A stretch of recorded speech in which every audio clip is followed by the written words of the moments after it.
La voluntad de Dios para con nosotros, la voluntad efectiva y permisiva de Dios, ¿nos tiene como títeres? ¿Depende Dios de nuestras decisiones? ¿Cambia Dios sus decisiones según nuestras acciones? ¿Cambia su propósito, su meta final según nuestras acciones?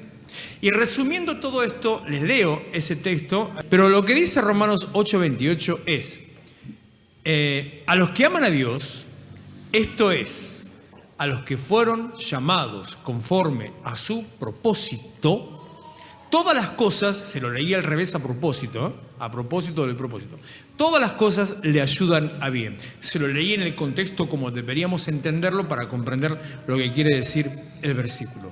Si Dios tiene un plan específico con tu vida y quiere usar tu vida en forma específica para algo, Dios te rodea de determinadas situaciones para que se cumpla a cabo el propósito que tiene con Dios. Porque, entre algunas de las cosas, como dijo Ezequiel, porque sos la pieza exacta para hacer cumplir ese propósito. Y otro tal vez no lo tendría que hacer.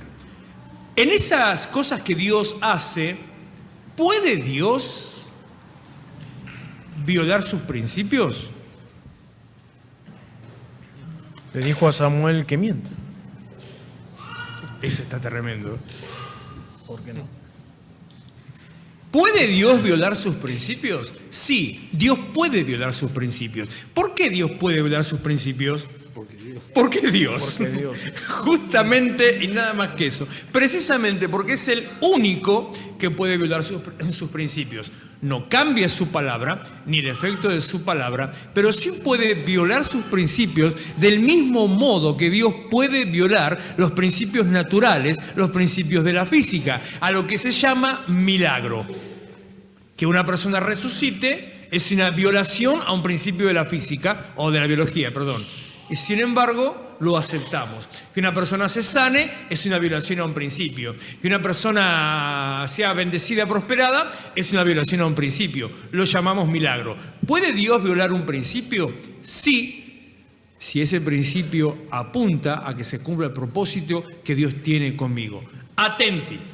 Antes que me ladren por acá, por eso tiré lo de como si fueran derribando mitos. Cuando Dios viola un principio para usarme a mí, y hace que yo haga tal vez lo que quiera o cualquier cosa para que se cumpla el propósito, ¿está Dios entonces haciendo la vista gorda en mi pecado? Y por lo tanto después, cuando se cumplió el propósito que Él tenía conmigo, me dice, bien pibe, vení que igual entras, vamos para el lado del reino. No. ¿Funciona de esa manera? No. En ese contexto sí somos títeres de Dios.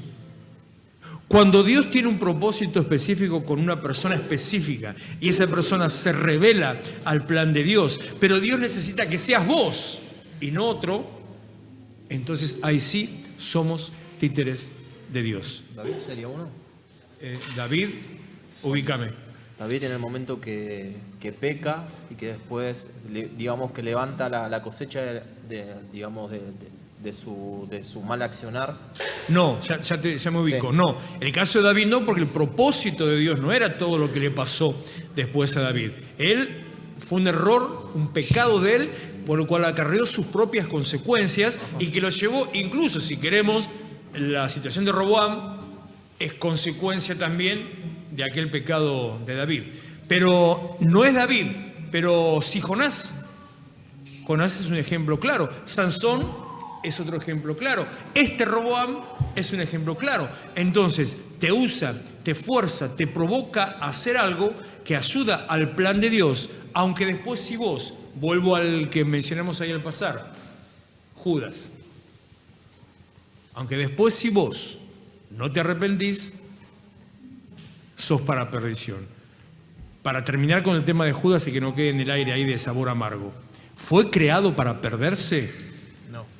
Vos lo explicaste bien, ¿cómo es? No fue creado para perder. Pero explicaste el concepto, ¿qué quiere decir? Que Dios crea, como dice que hablamos de Proverbios en ese momento, que Dios crea ¿cómo era? El impío, dice, para el día de la maldad. No le pone nombre y apellido.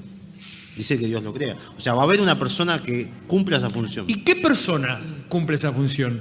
la que se quiera poner en ese lugar. Justamente eso es lo que otra vez devuelve al libre albedrío. Encaja con mi perfil. Es toda una siembra. Encaja en mi carácter. Me gusta eso que está pasando. Yo quiero ir a meterle el dedo en el ojo. Me gusta ver cómo encaja en el perfil. Es toda una siembra y una cosecha. Permanentemente. Es toda una siembra y una cosecha. En el plan de Dios era necesario que hubiera una persona que sea la encargada, hablando de Judas, que sea la encargada de traicionar a Jesús. Pero Dios no creó a Judas para eso. Dios no le puso la marca ahí que sea para eso. Es que a Caín tampoco le puso la marca, sino después. No es que fue creado para eso. Después, por sus acciones, fue marcado Porque él lo pidió. separado, ¿Por qué él lo pidió? para que no lo maten. O sea que en todos los casos, Dios sí te usa de títere cuando solamente a través tuyo se puede hacer determinado plan. Ahora, si lo que Dios quiere hacer, lo puede hacer con otro, ¿te fuerza Dios a que hagas algo tal vez que vaya en contra de sus principios? No, ¿Y qué pasa? usa otro. Usa otro, que es lo que dijimos al principio, y vos quedás tal vez en el camino, quedás perdido en medio del camino.